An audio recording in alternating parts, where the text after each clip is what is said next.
are listening to Abyss Gazing, a horror podcast where we celebrate all things spooky and mental health. I'm one of your co-hosts, Mark. I'm one of your other co-hosts, Billy. I'm still getting used to that. I'm one of your other co-hosts, Josh. And today we are joined by the Ghouls Next Door, friends of victims and villains. First time on this show, though. Kat and Gabe, how are you doing tonight? We're live. We're doing good. We're doing good. We did chat with you once. We chatted with you about District 9. Other podcasts. Oh, it was another podcast. We're observant. It's fine. Mark and I started this podcast back in 2020, I think. Okay. I don't know, Perfect but time we- to start one. Yeah. I think we started doing it bi-weekly or once a month or something. It started out very slow. Yeah. Now here we are weekly, but some of the victims listeners did not transfer over to Abyss Gazing, or some of them just don't like horror like we do. Can one of you happen to kind of give us a rundown of what the Ghouls Next Door is all about? Yeah. We're a media literacy podcast from a horror lens. So essentially we talk about the real life cinematic and psychological, anthropological motivations for our fears that we kind of make the movies make sense. So recently we covered Get Out and Us and covered all the historical context to why that was really impactful. And generally, yeah, we just try to look at media, why it was made. All right. Well, Gabe, here's a question for you. If you had to give listeners 3 episodes to check out, which 3 would you suggest? That's a great question. Of the ghouls? Okay. Yeah, I'd say, our recent series has been really quite fun and educational. I think it's been a great blend of the things that we, strive to do. So I think our episode about They Clone Tyrone is really awesome, specifically just because Kat taught me a lot of things in their section I didn't know, and so my distrust for the government is at a high.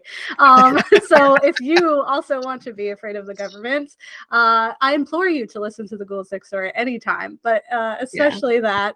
Also, a review of Don't Worry Darling, that was earlier this year, and we keep bringing it back just because there's so much that we wanted from it. So that's those are 2 examples of a film we really, really loved in They Clone Tyrone, and a film that we didn't love, but that was okay, which is Don't Worry Darling.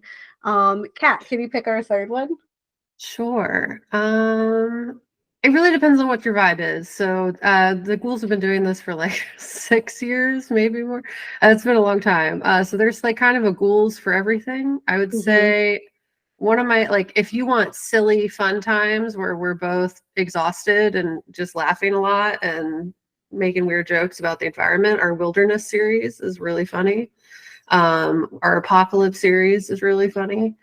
But I agree with Gabe that our most recent series, where we've been really getting back to our roots with the historical context and why the world is stressful, and why movies are made about why the world is stressful. Our most recent series was They Clone Tyrone, Us, Get Out, Don't Worry Darling, and there was a Hulu one in there. Oh, Culture Shock. Culture Shock, yeah. And Possessor, and then this week is Infinity Pool. Ooh. Yeah, those last 2 were a trip. To keep uncomfortable. I keep coming across Infinity Pool, but never taken the time to see it. Same thing with Possessor. Yeah, You it's don't a have lot. It's okay. It is a It's lot. a lot. Well, I guess Mark, do you like his father, David Cronenberg? I'm gonna sound like a dumbass for a second. What has he done? It's the end of my work day, so We're all on the same page. No, it's so good. No, that's really good. So he's really known for like his body horror. So like Existence. What's the Yeah, one I'm with the trying to like think. exploding heads? Scanners? The Yes. Fly, Oh, Yeah. Video Yeah. Drone, The Brute. I've seen a handful of those. Crimes of the Mhm. Future. Yeah. Ugh, Yeah. yeah, we I don't need Which to wasn't talk we a did about a fan- podcast wasn't, on. wasn't a fan of Crimes of the Future. Yeah. it. Neither Um, were we. That But that's then funny. again, That was my first podcast. Was about that the specific film? yeah, that's that he showed up as a guest one day and came back as a guest like a I month never later. left. That's cute. And, well, I would mean, look it's forward kind of to the stories. same story with me. I showed up as a guest for a movie like 6 or 7 years ago and never went away. You have to frame it in a different way because you almost kind of make me sound like I keep guests as like hostages and or Yeah. pets. I was You're thinking not more allowed pets. to leave. It's a collection of friends. Oh, now I like that. We'll say a collection of friends. Yeah, we used to have a narrative that we kept all our guests in our basement that was rumored to be haunted. So It wasn't if real that's just for legal reasons, but if that's the case, Josh would also be in our basement. So yeah, because guests on our show too. Came for Hereditary and got sacrificed in the end. Yep. we've all been there. Well, before we jump into this, the film we're talking about today, where can people find you guys online? Mhm. Yeah. We're on Instagram, YouTube, anywhere you find podcasts. Spotify, you can watch video versions of us. We usually get dressed up and like look crazy. Based on like whatever characters are in the movies or whatever kind of like gore theme is happening. I was in a saw trap one time. That was fun. Mhm. And yeah, so we're on YouTube, Ghouls Next Door, all the social medias, Ghouls Next Door, except for Twitter, where we had to lose the E, I believe. Yeah, And- but we're on Threads as Ghouls Next Door. So Oh, we see. got that going for us. Yeah. But yeah, if you look up Ghouls Next Door, I think we show up basically. Yeah, anywhere. And we have a very like Kat said, 6+ years, I think we're at 7 years, of wealth of content. So you can also check us out at theghouls.nextdoor.com. We do create blog posts if you want to do any further research or look into some of the things that we dive into, because it sometimes gets pretty deep. All right, before we jump into the commercial break, though, question for the ghouls. Yes. What is, I forgot that a part of the programming was the dressing up. What has been the most fun to do, but also the most like pain in the ass? I'd say this is one of my favorite of Cats, is Mr. Bedevil from the movie Bedeviled. What a It's time. crazy.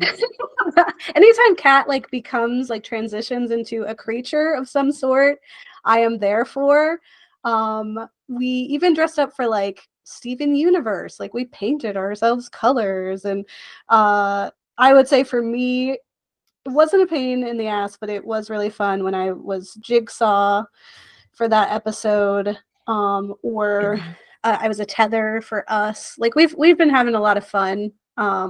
And then runner up is anytime we have to gender swap and become men. Most recently, I was Jason Statham for the Yeah, Meg he's 2. great. So definitely It's look that great. up to see me bald. I remember that. It's very funny. I totally agree. Anytime that we can, I think the funniest for me was when we did Don't Look Up, and I had to be, what's his name? Leonardo What's his name? DiCaprio. Leonardo DiCaprio. And I was like, have you ever seen me and Leonardo DiCaprio in the same room? We have to be related, because I look just like that man, and I like stenciled on a beard to my face. It was very funny. And yeah, honestly, we did an animal theme series, like Animals That Can Kill You. That was really good because Gabe was like a crocodile at one point and a snake, and like still looked cool. It was very fun. And a sloth. Gabe was also a sloth. So yeah, we get into it. It's pretty fun. That's all. Even more reasons for listeners to check out and watch The Ghouls Next Door. But we will take a quick commercial break. The song that you guys are hearing now, this is Even by Dens. And if you guys like what you hear, click the link in the description below. Or you guys can also check them out at our St. Patty's Day celebration at Garden Grove Brewing Company on March 16th here in Richmond. We'll be right back. We are back. Welcome back to Abyss Gazing. Mark, what are we doing today? I forgot the name of the movie, but it's from Takashi Miike and the Masters of Horror series. It didn't leave an imprint on you? Oh yeah, Imprint. Come on, Mark. Thank you, Billy. Wink. Yeah, what he said. I know when I had approached the Ghouls about doing an episode with us, that Takashi Miike was one we talked about doing Japanese horror, and it ended up being Takashi Miike. I've only seen a very small handful of his films, but didn't you at some point end up doing like an episode on him for people to check out if they like what we have to say? We did. It is in the way back machine. When pre-pandemic and just kind of pre us in a way. Like we were still developing our show, but it was during our horror director series. You know, we did like Guillermo del Toro and some others. And we did watch Imprint, but funnily enough, did not leave an imprint because I forgot I watched it. It's just like, honestly, after watching it, I think I blocked it out. Yeah. I think I blocked it out. If you watch a Takashi Miike movie, you pretty much don't forget it for the most part, Yeah, unless there were fine. drugs involved. Yeah, Or you're trying to protect yourself mentally. yeah. Yeah, All of his movies are that messed up. I would agree. This is probably the first movie I've seen in a long time that like I said, I've only seen a small handful, but this was one that definitely made my skin crawl a lot. And it's a slow, but just where the torture happens, they spare no expense. Did I wild not ride. tell you when we were discussing this? Did I not tell you he makes fucked up movies? No, you did. And I've seen very like I said, I've seen a few of his movies. Which ones have you seen? Probably Ichi the Killer. Yes. Yeah. Mm-hmm. Everybody's Miss seen Call. Ichi. And The Audition. I've seen bits and pieces of Audition. I've never seen all the way through. So Izo, one of his earlier movies, Izo, starts with like a soldier up on an X-shaped cross being like run through with spears and stuff. And it just opens up with him being tortured and murdered on a cross. And the whole movie is just him like running through a city, murdering everything and everyone, trying to get revenge and figure out what happened. It's got Bob Sapp in it, which is kind of funny. Interesting. I'm also He did Blade of the Immortal, which I want to see because it's an adaptation of a samurai manga and anime. I am also kind of curious on the flip side of this being a Takashi Miike movie. This is also Masters of Horror, and Masters of Horror was like this powerhouse like TV's show that like created these like mini movies. Yeah, I think it was on Showtime or Cinemax back in the early 2000s. Yeah. Mm-hmm. And they didn't air this one on Showtime. Yeah. I don't know if that's what you were going to lead into. But No, I was. they not said allowed in the it's too US. much. Yeah, We said it do wasn't whatever you allowed want. US. Yeah. And I read interviews with him, and he was like, literally like, you know, they really said do whatever you want. And I was like, okay. And I made this thing. And then they said, oh, wait, not that. To which I'm like, oh, yeah, no, that's reasonable. That was a reasonable response. I thought To this was watch a it. free country. Yeah, that's what it was. It's not. It's not. So they said, no, not on Showtime. It's not. We can see boobs, but we can't see torture. It's okay. Well, I don't think it's so makes a lot much of they sense. can't see torture. It's how graphic and intense and the length of the scene. It's like a 62-minute short that like a tenth of it, 6-7 minutes of the movie is a torture scene. which is wild to me because historically what separates a, like, let's say an action sequence, when you look at something like, I'll throw a mainstream popular movie out there, Captain America Winter Soldier. That movie has a lot of action in it, has a lot of gunfights, and people quote unquote die in those movies, and the reason that it's allowed to keep a PG-13 film is PG-13 rating is because you're not showing blood. And that's the difference between a PG-13 and an R when it comes to violence. This one has like almost literally no blood for the most part. Like, this is a pretty tame movie, and this came out From a blood aspect. Jam is old. But also comes out at the height of torture porn, and Showtime misses the chance to capitalize on that by airing this, not airing it. Even by the torture porn aspect, this is extreme for that category.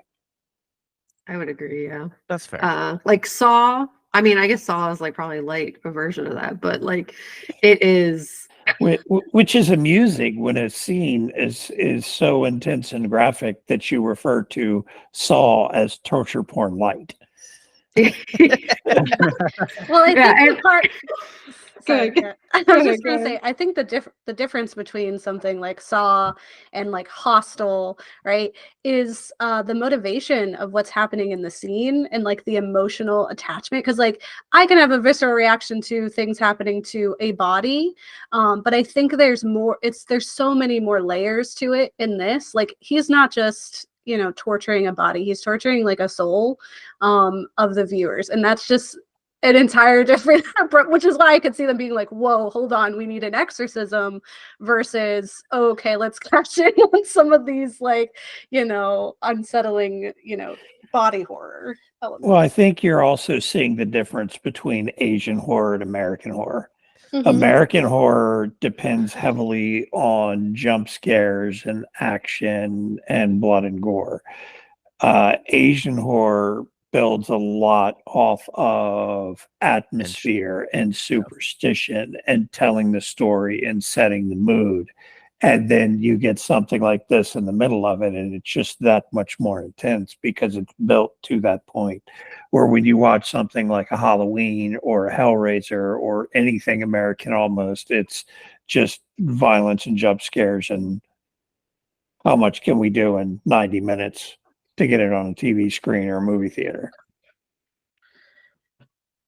My hypothesis for why foreign horror tends to go there in a way that American horror doesn't is that we haven't had war on our soil in a very long time, and it's very real for them, and the trauma is just like really on the nose, and I think that can influence creators and like their own cultural history of like how their family was impacted by some of these bigger issues that America, we send our people away to do that, and then they come back and we ignore them instead. So I think that's a big influence. So I absolutely agree with you.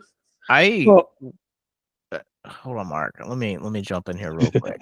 I'm gonna spoil this, but if you guys haven't seen Imprint, it is now streaming with the rest of Masters of Horror on Tubi, or at least the first 2 seasons.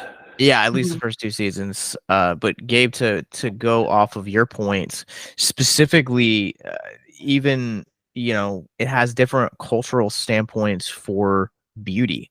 I understand like this takes place in the 19th century, but our main character, who is just credited as being called Woman, who happens in the end to be revealed to be like the Siamese twin, also is kind of disgraced, not only among the her family and like small community, but also at the same time, also among the rest of the ladies brothel. Yeah, I guess I was trying to think of like the technical respectful term for it. But yeah, brothel.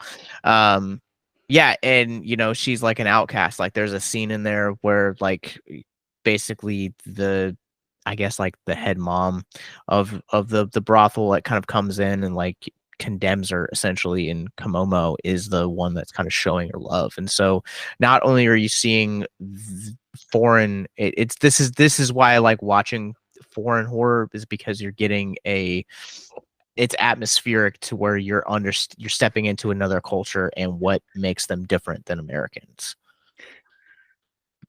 Yeah, I remember when look- we first talked about the film, a big thing that we really took from it is that like the entire film is just like a representation of like what trauma could be, and really like pushing into that in a really intense way. Um, and I think Gabe and I both by the end of it were like, we're just really happy he makes movies. Instead of doing different stuff. With these feelings in his head. Yeah, absolutely. That's kind of the vibe that we landed on by the end of it. Yeah, and I don't think it's so much because they've had war throughout, which Japan, if you get into their history, has just been a war-driven country for its existence. When you start getting into like the shogunate and that whole series of hundreds of years. But I think it's more of Asian horror in general tends to lean into a lot of superstition and beliefs of their cultures, as opposed to the war itself. Because a lot of it, like The Ring, has certain aspects of superstition in it. The original Ring, Ringu, with it has what's his name, Hinato Sakata. I know I'm butchering the dude's name or not remembering it right. He was Scorpion in the last Mortal Kombat movie. He was Ujio in The Last Samurai with Tom Cruise. Super decorated actor in Japan, but has little almost bit parts here in the States. Although he does have a major role apparently in Shogun starting up here in a couple days on FX, which I'm super excited about.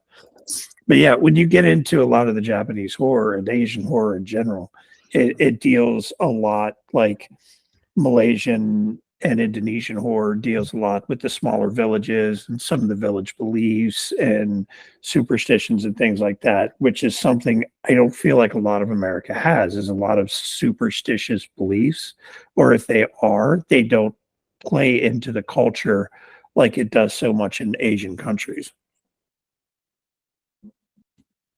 I think we did end up covering something about that. We had I wish I had a memory. But we did a series on Asian horror and we did get a lot into the kind of like lore and the connection to like our relationship with death and like the superstitions that come in with that. And yeah, it gets really interesting with how they really kind of bend the horror genre to do something very different than what we see in America. And I feel like that's why their movies are so popular over here, is because they are just so different than the like mainstream horror that we see released. Billy's kind of lost over there. I'm not lost. I'm just listening. Well, Mark, I think to your point, I would dare to say that a lot of and Kat, if you guys end up doing an episode, correct me if I'm wrong, but a lot of at least from the way that I understand it, is the mythos, the reason that they are created are a lot of the same reasons to kind of almost be parables for things that have happened within the country, or is it like a response to something? Is that correct, or am I speaking out of turn? No, I wouldn't say you're speaking out of turn. I think and also like I would say that's really, really prevalent, especially in Korean horror. Like there's a lot of history and just also like environmental fears. There's, classism fears that come through.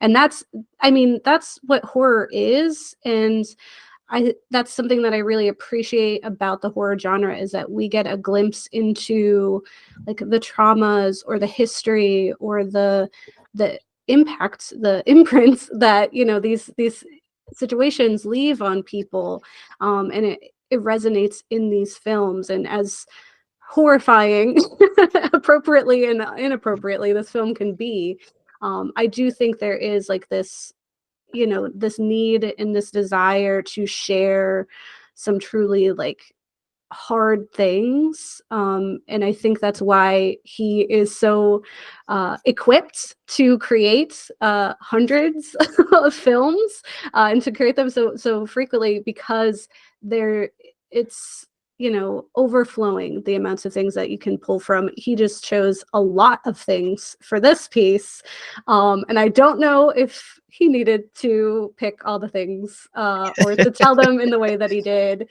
but he did, and for somebody, I'm sure it was really truly enlightening in a way that wasn't re-triggering. Yeah, I read a really cool interview with him. It was on the Outline, and he basically said in his own words, he was like, a sculptor is going to take a piece of stone and they're going to say, this is what I want to make. They don't do that. They say they just start sculpting it, and the stone turns into whatever it wants to be. And he says, like, to me, that's filmmaking. And I think that comes through in that, like, he's like, what can I do here? And then the story builds upon itself and to what it became. I'm going to be real. It was a lot for me personally. I don't know if I liked it. A lot. But I do get it from that standpoint where I was like, he was just like, I'm gonna let this become what it's meant to be, and this is what we got, and it was interesting. This movie is just wild the way that it builds upon itself and unfolds and evolves. And I, for one, I can't speak for everyone else, but I, for one, liked the way that it felt like there was this really simplistic, like, love story, man trying to be reunited with this woman. And it kind of had this like really sense of hope to it. And then you get to the scene where she gets accused of stealing the jade ring, and it's just like, I don't know particularly what it is about needles going into like fingernails, and like specifically into like the regions that she gets them in the mouth. Like, you've never had a splinter under a fingernail, have you? It's been a long time, but man, you like, it was. Don't forget that. Yeah, that shit hurts. It was real hard to watch a lot of this, and then like you kind of, as the narrative like kept changing, you kept going back to that sequence, and it just kind of seemed like there was a shift in how the torture element, depending on which version of the story you got. Yeah, I really think being overseas is better for Takashi Miike to make movies in, because he would never get some of those movies out over here through Hollywood. Never would happen. And I've heard, and I may have referenced it previously, but Del Toro has said he almost left Hollywood trying to make Mimic because they wanted to be so involved and make him change everything away from how he wanted to do it. He almost left Hollywood completely and went independent back to, I think, in Mexico, doing Spanish movies. If you watch his Spanish stuff compared to his American Hollywood releases, they're almost night and day in atmosphere. Yeah. And I think you would end up with the same thing if Takashi Miike were to attempt to do major Hollywood releases. They would have to rein him in to fit what they want, as opposed to giving him the freedom to do what he wants. Yeah, and I mean, based on his quote, though, I will say, like, I don't think he would agree to that, because he really sees it as an art form. He'd probably be like, nah, I'm not doing it if I can't make the art freely as I want. And yeah, that's basically what I was saying, is he couldn't work in Hollywood. Yeah. They would try to put too much control over what he's trying to do for him to actually be able to work properly. Yeah. But there's also something like really refreshing about that, where like we're hearing like, one of the stories that, has been circulating around the news cycles recently is Coyote versus Acne. This was a completed film, and Warner Brothers was like, we're just gonna shelve it, write it off as a tax break. And they're so organized with it. And then you have other films that we've seen that are these big blockbusters that feel so micromanaged that it hurts the narrative, it hurts the story, the acting feels off-putting in certain parts. And then you jump into a film like Imprint, even as disturbing as it is, and it feels refreshing because you're actually getting to see an artist that is just completely allowed to embrace the art for art's sake. And I don't feel like we see that a lot here, with aside from like independent films. I respect it. I wish I didn't have to see it. I'm not gonna lie to you. I've seen this twice at this point. The first time, I don't know why, it did not hurt me. This time, It did. hurt me. It It hurt did. me. Extra. It hurt you the first time. That's I know, that's literally what we said in the episode, was like, we have not hurt like this in a very long time, and we have a whole podcast dedicated to this. Yeah. And All I'm it's saying times. is the level to which I was impacted this time was just different, and I was like angry. I was like, I don't want to feel this way after watching it, but it's okay.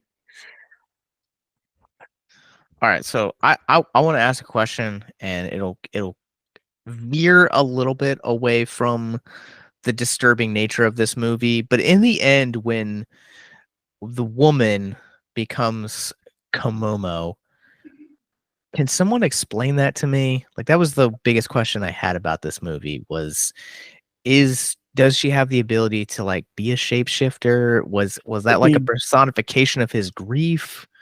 She had a talking hand on the side of her head. Yeah.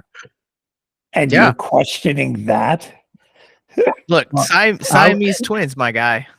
There's I was science going to behind ask that. if it was in his head. I mean, it brought up about his sister and everything else, and it kept jumping around so much. And then at the end, he was in the prison, and you're like, to me, it was like, okay, what really happened? Because, is it in his head? Was he seeing this in his head the whole time, and had he lost it, or did it really happen? Mhm. Yeah. I think it's a mix of, one, there's no reliable narrator, right? Like one of the main themes is like there's this lack of trust, because the truth is hidden, and it keeps coming back in different forms. Like, she has to keep retelling the story, and even when we get to the end of the story, it's like, do we know that that's the story really? And then bringing in that conversation of folklore, right? Like, that she's embodying this folkloric creature that can manipulate the truth, or manipulate your own thoughts and feelings to reveal your guilt, or your own internal pain. And so I think that's what it was. So I wouldn't say she was really her. And I also would say that maybe that didn't really actually happen as well, like kind of going Billy said. Well, I think in some of his other films, he's done some similar things where the story changes as it's retold. Yeah. I'm just trying to remember which ones they are.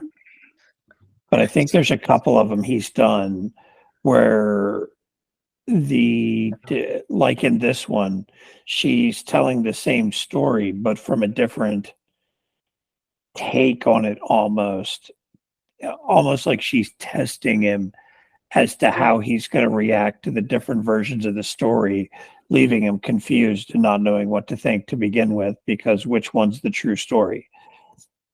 To make him break, basically, yes. Yeah. Yeah. So I would say, yeah, at the end, that it was his like breaking away from what reality was, if he wasn't already there in the grief of the loss. Yeah. How many different versions of the story did he hear by the time it was over? Mhm. Yeah.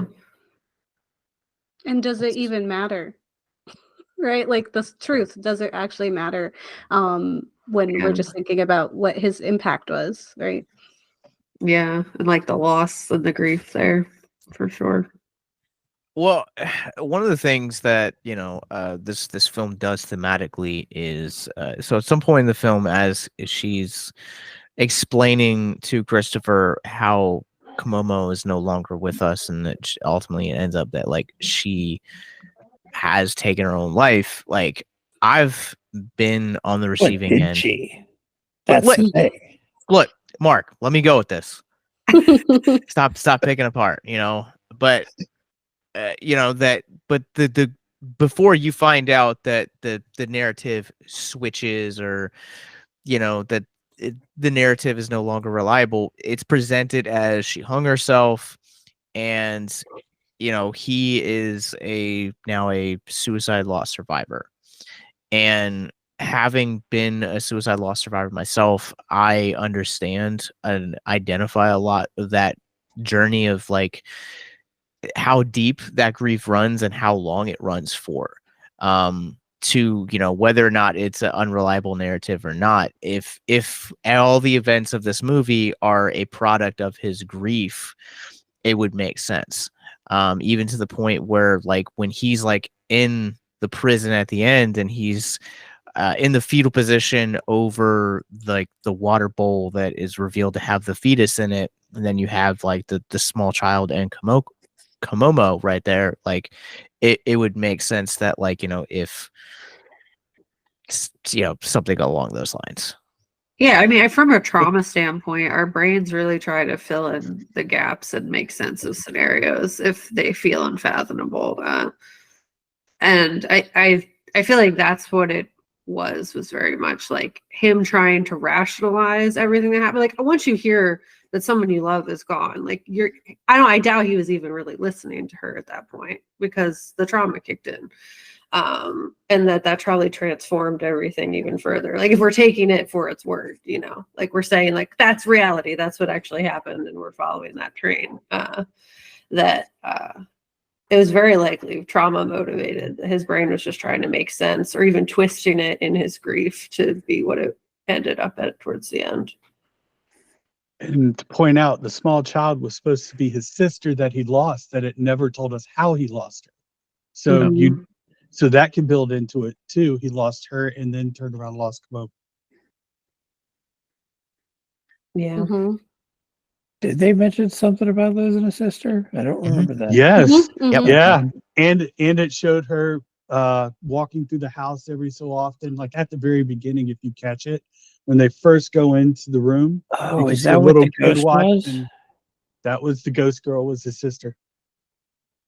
Mhm. Yeah. And I mean, See? from a trauma standpoint, like that could be really triggering, like even just to reactivate that loss, you know, like it kind of compacts on top of each other.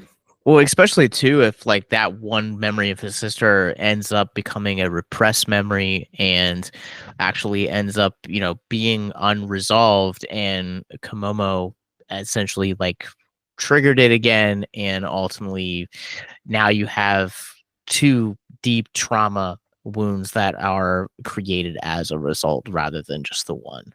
Mm-hmm. I don't know how I missed that. Because you're Mark. Yeah. True. I forgot the name of the movie. So There's a lot going on in there. You're allowed. You're allowed to That- lose a thread. Yeah. Yeah, that it did have a lot going on. I mean, it hit on what? It hit on incest. It hit on abortion. It hit on trauma. It hit on Mm-hmm. sex trafficking. It hit on, I mean, murder, torture. I know I'm missing something, but it hit on tons in that one little hour movie. It was like the Rule 42 of trauma, like, or whatever it is. Like, it's just like all the So- worst things you could think of. Let's put them all in here. All the bad things humanity is capable of doing. Let's have that take place for you to witness. And it is effective in that way. I know Yeah. humanity is garbage. I knew it before, but I know it extra now. I mean, if you capacity for that. if you've ever gotten the opportunity to talk to like some of these soldiers that have been in war or police, they'll tell you TV is nothing compared to real life. That anything you see on TV is 10 times worse in real life what people are capable of. Yeah. Because you're seeing what somebody imagines the worst things to be, not what some of these people have actually done. And to know that it's just kind of like the tip of the iceberg of how bad some of this stuff can get, just kind of makes it a little bit more creepy. Which with also this being taking place in the 19th century Japan, I also think it's like, they're pulling from like history as well. And so there's probably like an undercoating of like historical accuracy to some of this stuff. Like, to see I think one of the most like disturbing parts that is like not, and I don't know how you guys felt about this, but like for me was the opening scene when Christopher first gets to Japan, and he's like walking down the corridor of just bars, and you have all of like the brothel, and like all of the women are just like, grabbing at them. That to me was really really disturbing, because then you kind of get into this whole conversation of sex trafficking and like pretty much borderline like rape. Like we actually see basically a rape within this movie as well. Yeah, I mean, it starts with like being the woman, you finding her in the water with the boat. Like it starts really just like intense with just like the discarded human that you have to kind of grapple with that immediately. Like it's, yeah, I agree. Like the beginning, even though it was like the lightest part of the film, starts still very heavy and painfully. Yeah, and to point out she was pregnant too. Yeah. It made a point to show that she was pregnant, which kind of builds into the movie because it dealt a lot with what babies and abortion and pregnancy kind of. So Like that was just the beginning. Yeah, and like I've seen like when she like first like comes to Christopher and she's like, I present my body to you. You can do whatever you want. Like that to me, like I've seen like other historical dramas like approach subject matter like that, but that to me, like seeing it in this light, especially with how this movie progresses, was something that was really disturbing. And like I think that sequence later where she's like giving the account of how her life in the brothel has been, and you kind of see that sequence with through the veil where like she's on her stomach and she's essentially like having sexual intercourse, and he's belittling her the entire time, and it was just we don't talk about it enough in America, but I mean, these things do happen on our own soil, and this is still like a very real trade within our world as a whole. Yeah. I mean, it's not referred to as the oldest profession for nothing. Wow. Really, Mark? It's been around through history, whether voluntary or forced, through pretty much the existence of civilization, if not longer. Yeah. I think a line that happens at the beginning really sets the tone that it was I feel closer to the dead than the living. It's the living who scare me. And I think that really was the thesis of the film, at least in my mind. Is that like the people who were here are the ones doing the most harm, and the ones who leave escape that in the horrificness of that. I would 100% agree with that. The ghouls going through kind of the worst right now thematically with, in your content.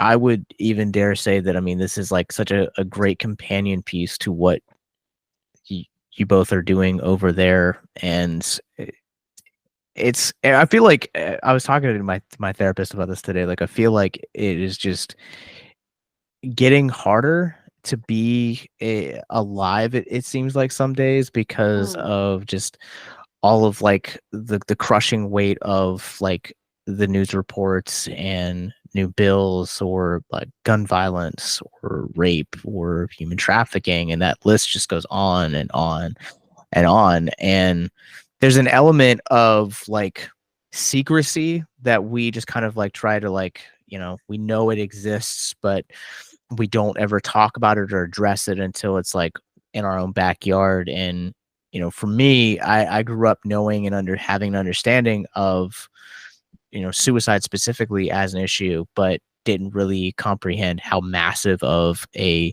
deal it was until I lost a friend to suicide. And then it just seems like the entire perspective flips. Mm-hmm. Yeah, I agree. It's very hard to be a person right now. Which is like that's a big thing that we try to do because we can appreciate that, horror is this genre that could approach some really heavy topics and kind of share and have this catharsis that comes from being able to like let this out and also to bond over like to find those pieces where we're like, okay, I know what that is like. I have experienced that and then I can release that. But simultaneously, like our show also understands that can get very heavy and that we don't want people to leave with that weight, which like I think Mike absolutely wanted people to leave with that weight, which is absolutely okay. But that's why we try to incorporate, our next steps or resources. So it's like, here's this really bleak, horrifying, awful topic that was splendidly done in a film or horrifically done in a film. And here's what you could do about it so that you don't feel so hopeless and disgusting and just like, yeah, to feel that way that we feel like every day where we have to get up and go to work and do the same, regular things. I'm answering emails when the world is on fire in so many places. And that's such a hard thing to grapple into like with your brain. So yeah, I really appreciate that whole sentiment.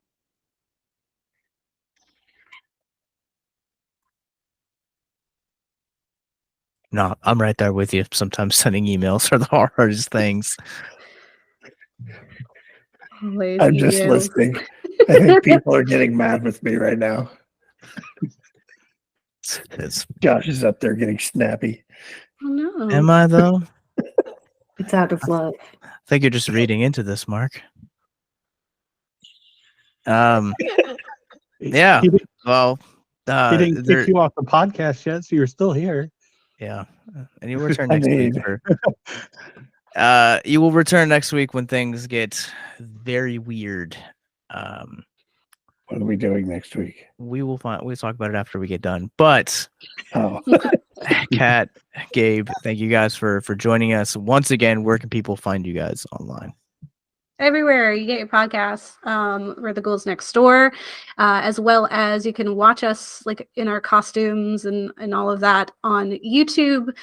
We also break up our episodes into facts and film. So if you're just in it for a film review, you could check out my section. If you want some really fun facts in history, and I say fun loosely, it has not been fun. It's been like, oh wow, okay, CIA is responsible for the crack epidemic. That's cool. You could look at Kat's facts section, but we're also visual on Spotify. We're a video podcast on there, and check out our blog, theghouls.nextdoor.com, to see our resources as well as like our sources and just if you want to read it, it's accessible. Yeah, we want it to be so that if you don't feel like looking at us, that you can at least still learn the stuff. Sometimes people just prefer audio podcasts because it's easier to just play on the go than sit down and watch. Yeah, that's why we have both. One we have all three, baby. We got however you want to ingest this information, we have provided it for you. Mark, where can we find you online? So I'm getting ready to ship some of the project I've been working on and talking about. So there's going to be some pictures probably going up this weekend. Titanium Juggernaut painting on Instagram.